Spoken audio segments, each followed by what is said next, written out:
Hello there, welcome to Tai Chi 101. Um, Tai Chi is a basic movement um, combining philosophy along with physical posture. What most teachers does not tell you about Tai Chi is the physics and science involved in Tai Chi itself, such as walking, standing, maintaining balance. For instance, there's reference in the body that a person uses.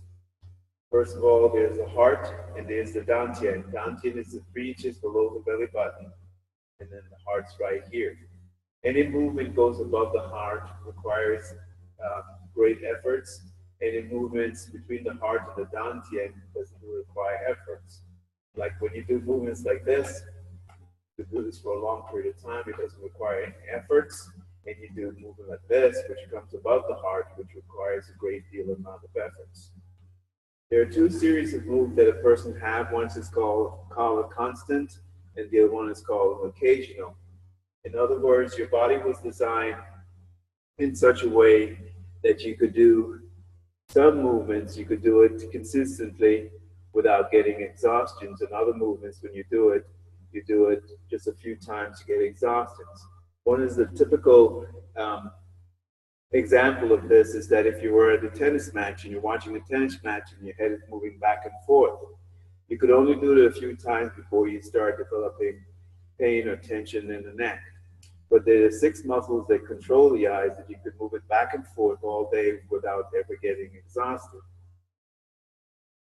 The difference also between constant movements as well as occasional movement is that your body was designed in such a way that the occasional movements are meant to get you out of a situation, not to put you into a situation, but to get you out. Constant movement is something that can be done repetitively, and it has almost no negative effect on the body whatsoever. When you look at such thing as aging, we see such thing as aging as it's a series of injuries that you collect over the period of years that leads up to the problems that you have when you get a little bit older.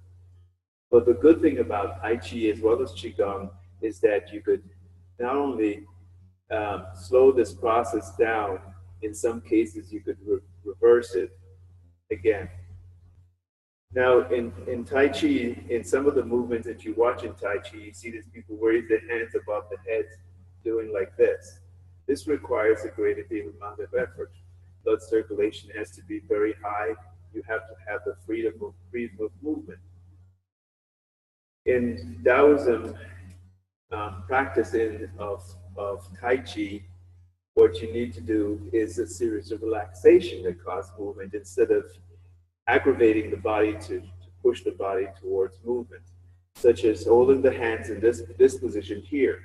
Now, if you're going to grab something with your hands, typically you pull the fingers inward using these muscles, holding tight, and then pull this object towards you.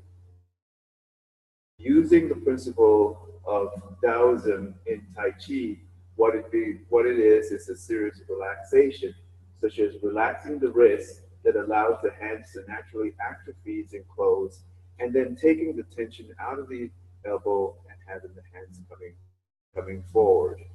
So when you do this, it actually weakens the hand and the hand comes back to you.